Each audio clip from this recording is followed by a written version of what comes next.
ಈಗ ನೀವು ರಾಜಕಾರಣಿ ಅದು ಒಬ್ಬೊಬ್ಬರ ಹೆಸರು ಕೇಳಿ ಬರ್ತಿದೆ ಅಂತ ಹೇಳ್ತಿದ್ದೀರಾ. ಯಾವ ರಾಜಕಾರಣಿ ಹೆಸರು ಕೇಳಿ ಬರ್ತಿದೆ ನಿಮಗೆ? ಮೇಡಮ್, ಈಗ ಆಡಳಿತ ಪಕ್ಷದ ಹೆಸರು ಹೇಳ್ತಾರೆ, ವಿರೋಧ ಪಕ್ಷದ ಹೆಸರು ಹೇಳ್ತಾರೆ, ಒಬ್ಬೊಬ್ರು ಒಂದೊಂದು ಥರ ಮಾತಾಡ್ತಾರೆ ಮೇಡಮ್.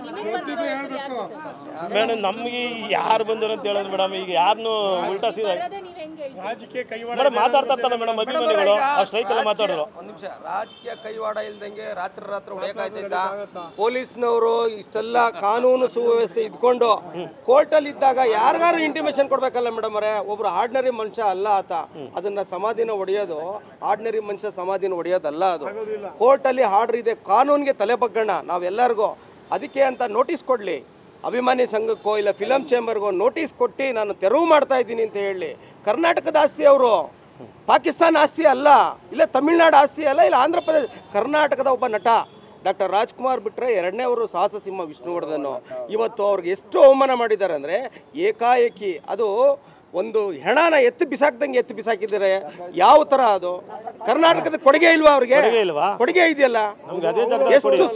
ಎಷ್ಟು ಸಂಘ ಸಂಸ್ಥೆಗಳಿದೆ ಇಡೀ ಕರ್ನಾಟಕದಲ್ಲಿ. ಸರ್ಕಾರದಲ್ಲಿ 20 ಎಕರೆ ಅವ್ರು ಜಾಗ ಕೊಟ್ಟಿರೋ, 10 ಎಕರೆ ಮಾರ್ಕೊಂಡಿದ್ದಾರೆ. ಇನ್ನು 10 ಎಕರೆ ಇದೆ. 10 ಎಕರೆ ಪುಣ್ಯಾತ್ಮನಿಗೆ 10 ಗುಂಟೆ ಜಾಗ. ಅವರು ಒಬ್ರು ಕಲಾವಿದ್ರು ಮಗನೋ ಮೊಮ್ಮಗನೋ ಇರ್ಲಿ, ಕಲಾವಿದ ಮೊಮ್ಮಗನೋ ಇರ್ಲಿ, ಅವರು ಕಲಾವಿದ್ರ ರಕ್ತಾನೇ ಅಲ್ವಾ? ಅವ್ರು ಏನು ಅನ್ಸ್ಲೇ ಇಲ್ವಾ? ಈಗ ನೀವು ರಾಜಕಾರಣಿ ಅದು ಒಬ್ಬೊಬ್ಬರ ಹೆಸರು ಕೇಳಿ ಬರ್ತಿದೆ ಅಂತ ಹೇಳ್ತಿದ್ದೀರಾ. ಯಾವ ರಾಜಕಾರಣಿ ಹೆಸರು ಕೇಳಿ ಬರ್ತಿದೆ ನಿಮಗೆ? ಮೇಡಮ್, ಈಗ ಆಡಳಿತ ಪಕ್ಷದ ಹೆಸರು ಹೇಳ್ತಾರೆ, ವಿರೋಧ ಪಕ್ಷದ ಹೆಸರು ಹೇಳ್ತಾರೆ, ಒಬ್ಬೊಬ್ರು ಒಂದೊಂದು ಥರ ಮಾತಾಡ್ತಾರೆ ಮೇಡಮ್. ಮೇಡಮ್, ನಮ್ಗೆ ಯಾರು ಬಂದರು ಅಂತ ಹೇಳೋದು ಮೇಡಮ್. ಈಗ ಯಾರನ್ನು ಉಲ್ಟಾ ಸೀದಾ ಮೇಡಮ್ ಮಾತಾಡ್ತಾ ಇರ್ತಾರೆ ಮೇಡಮ್. ಅಭಿಮಾನಿಗಳು ಆ ಸ್ಟ್ರೈಕ್ ಎಲ್ಲ ಮಾತಾಡಿದ್ರು. ಒಂದು ನಿಮಿಷ, ರಾಜಕೀಯ ಕೈವಾಡ ಇಲ್ದಂಗೆ ರಾತ್ರಿ ಹೊಡೆಯಕಾಯ್ತಿದ್ದ ಪೊಲೀಸ್ನವರು ಇಷ್ಟೆಲ್ಲ ಕಾನೂನು ಸುವ್ಯವಸ್ಥೆ ಇದ್ಕೊಂಡು ಕೋರ್ಟಲ್ಲಿ ಇದ್ದಾಗ ಯಾರಿಗಾರು ಇಂಟಿಮೇಷನ್ ಕೊಡ್ಬೇಕಲ್ಲ ಮೇಡಮ್ ಅವರೇ. ಒಬ್ರು ಆರ್ಡಿನರಿ ಮನುಷ್ಯ ಅಲ್ಲ ಆತ. ಅದನ್ನ ಸಮಾಧಿನ ಹೊಡೆಯೋದು ಆರ್ಡಿನರಿ ಮನುಷ್ಯ ಸಮಾಧಿನ ಹೊಡೆಯೋದಲ್ಲ. ಅದು ಕೋರ್ಟಲ್ಲಿ ಆರ್ಡರ್ ಇದೆ, ಕಾನೂನಿಗೆ ತಲೆ ಬಗ್ಗಣ ನಾವೆಲ್ಲರಿಗೂ.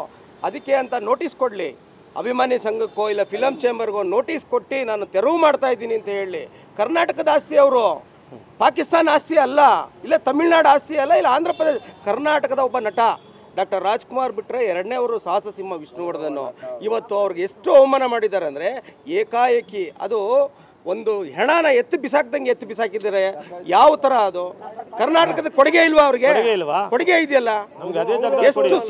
ಎಷ್ಟು ಸಂಘ ಸಂಸ್ಥೆಗಳಿದೆ ಇಡೀ ಕರ್ನಾಟಕದಲ್ಲಿ. ಸರ್ಕಾರದಲ್ಲಿ 20 ಎಕರೆ ಅವ್ರು ಜಾಗ ಕೊಟ್ಟಿರೋ, 10 ಎಕರೆ ಮಾರ್ಕೊಂಡಿದ್ದಾರೆ. ಇನ್ನು 10 ಎಕರೆ ಇದೆ. 10 ಎಕರೆ ಪುಣ್ಯಾತ್ಮನಿಗೆ 10 ಗುಂಟೆ ಜಾಗ. ಅವರು ಒಬ್ರು ಕಲಾವಿದ್ರು ಮಗನೋ ಮೊಮ್ಮಗನೋ ಇರ್ಲಿ, ಕಲಾವಿದ ಮೊಮ್ಮಗನೋ ಇರ್ಲಿ, ಅವರು ಕಲಾವಿದ್ರ ರಕ್ತಾನೇ ಅಲ್ವಾ?